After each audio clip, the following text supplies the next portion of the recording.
Hello नमस्कार, मी पूनम. स्वागत आहे तुमचं एका मराठी ब्लॉग मध्ये. तर आजचा वार आहे बघा शनिवार, आणि मी रात्री उडदाची डाळ आणि तांदूळ भिजण्यासाठी टाकलं होतं. तर आज मी करणार आहे उडीद डाळीचे वडे. तर त्याच्यासाठी मी तांदूळ आणि उडदाची डाळ इथं भिजायला टाकली होती. इथं उडदाची डाळ आणि तांदूळ भिजण्यासाठी टाकलं होतं. तर उडदाची डाळ जास्त घेतली होती, 1.5 ग्लास, म्हणजे छोटा 1.5 ग्लास डाळ घेतली होती आणि अर्धा ग्लास तांदूळ घेतले होते. आणि उडीद वड्यासोबत मी करणार आहे सांबर करणार आहे, त्यासाठी डाळ पण शिजवून घेतलेली. तर इथं मी अगोदर सांबर करण्यासाठी घेतलं आहे. तेल गरम झालं की कढीपत्ता, जिरी, मोहरीची फोडणी देऊन साधं सिंपलच सांबर केलं होतं. जास्त काही भाज्या वगैरे टाकल्या नव्हत्या. आणि जिरी मोहरीच्या डब्यामध्ये जिरी मोहरी पण भरून ठेवायचं होतं मसाल्याच्या डब्यामध्ये. पण म्हणलं नंतर भरून घेऊ, पहिलं आपण सांबर पण करून घेऊ. तर इथं मी छान जिरी मोहरी कढीपत्ता तडतडला की मुगाची डाळ, आज डाळ शिजताना थोडीशी चिंच पण टाकली होती त्याच्यामध्येच. तर छान एकदा डाळ आणखी घरटून घेतली, थोडीशी घरची चटणी टाकली आणि लगेच मी इथं सांबर पण करून घेतलं होतं. मुगाच्या डाळीचं सिंपल असं मुगाच्या डाळीचं सांबर करून घेतलं. चटणी वगैरे काही केली नव्हती. उडीद डाळीचं वड्याचे वडे आणि सांबर असं करून घेतलं. आणि डाळ पण छान भिजली होती. तर अशी मी इथं छोटा 1.5 ग्लास उडदाची डाळ आणि अर्धा ग्लास तांदूळ असं रात्रीच स्वच्छ धुवून भिजण्यासाठी ठेवलं होतं. आता हे वाटण पण करून घेते. तर बारीक वाटण करून घ्यायचं होतं. अगोदर मी असंच वाटण करून घेतलं आणि नंतर थोडंसं पाणी टाकलं होतं. तर इथं मी असं मिक्सरच्या भांड्यामध्ये आता ही डाळ पण वाटून घेते आणि उडदाचे डाळीचे वडे कसे बनवणार आहे ते पण शेअर करते. आणि इथं मी एक मिरची वाटणमध्येच टाकली होती. वाटण करून झाल्यानंतर पण बारीक कट करून मिरची आणि अद्रक टाकली तरी चालतं. पण मी असंच वाटतानाच एक हिरवी मिरची कट करून टाकली होती. मिरची तिखट होती त्यामुळे एकच टाकली होती. तर हे असं छान वाटण करून घेतलं आणि एका मोठ्या पातेल्यामध्येच काढून घेते. पातेलं स्वच्छ धुवून घेतलं आणि हे वाटण केलेलं पण काढून घेते. तर पाणी थोडंसंच टाकलं होतं, जास्त पाणी टाकलं नव्हतं मी. तर हे असं वाटण करून घेतलं होतं, एकदम असं बारीक करून घेतलं होतं. आणि आता हे सगळं डाळ पण वाटण करून घेते. तर अशी डाळ वाटण करून घेतली आणि पाणी कमीच टाकलं होतं कारण मग वडे करायचे होते त्यासाठी. आता इथं मी हातानेच छान सगळं मिक्स करून घेते. एकसारखं चांगलं मिक्स करून घेतलं. हलकंसं पीठ झालं की आता इथं मी उडीद डाळीचे वडे पण घेतले. तर पहिलं तर मी तेल गरम करण्यासाठी ठेवते. एक 5-10 मिनटं पीठ असंच ठेवलं, काही भिजवून वगैरे असं काही जास्त वेळ ठेवलं नाही.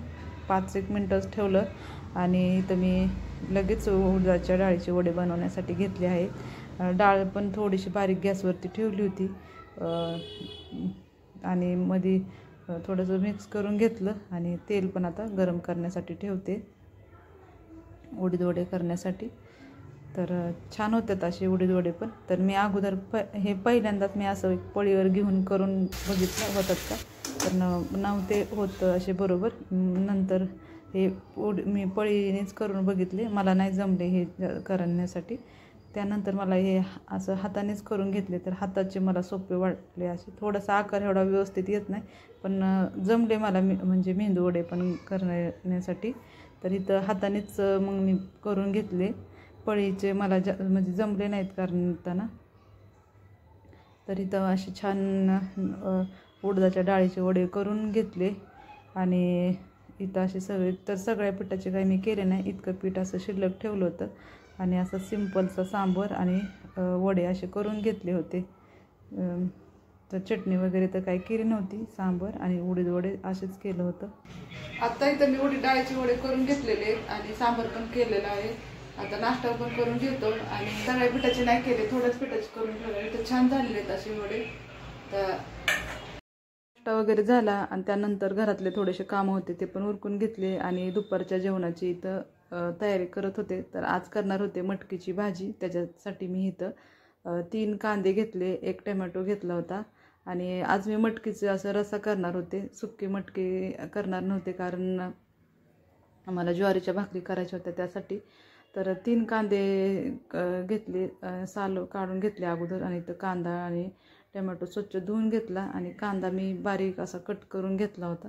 तर मटकीची अशी रस्साच करणार होते मटकीच्या भाजीचा. तर मटकी भाजून वगैरे काही घेतली नव्हती मी, अशीच करणार होते कारण शिजवूनच मटकी घ्यायची होती. त्यासाठी मी इथं अगोदर तर तेल गरम झालं की हे मी उडीद वडे सकाळी केलं होतं तेच तेल ठेवलं होतं. म्हणलं आता भाजी पण करायची होती त्यासाठी कढईतच ठेवलं होतं. आणि त्याच्यामध्ये लगेच कांदा छान असा परतून घेतला. कांद्याचा कलर, कांदा टोमॅटोचा कलर बदलला की मी लगेच त्याच्यामध्ये घरची चटणी, मीठ, हळद आणि मटकी छान अशी मोड आलेली होती ती पण मिक्स करून घेतली सगळी. आणि त्याच्यामध्ये मी लगेच गरम पाणी करायला ठेवलं होतं. गरम पाणी करून घेतलं. तर मटकी शिजवून घ्यायची होती त्यासाठी जरा जास्तच पाणी टाकलं होतं मी, कारण मटकी शिजवायची पण होती त्यासाठी आणि रस्सा पण मला करायचा होता.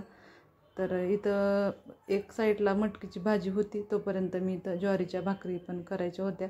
तर म्हणलं तवा पण तापायसाठी ठेवू आणि ज्वारीच्या भाकरी पण करून घेऊ, म्हणजे स्वयंपाक होईल दुपारचा त्यासाठी. तर भाकरीचं पीठ मी ते घेतलं. तर लास्टला राहिलं तर मी चाळून घेत असते ना, तर मी सहसा तर चाळून भाकरी किंवा चपातीचं पीठ घेत नसते. जरा जास्त दिवसाचं असेल तरच चाळून घेत असते. तर इथं थोडंच पीठ राहिलं होतं तर म्हणलं चाळूनच घेऊ.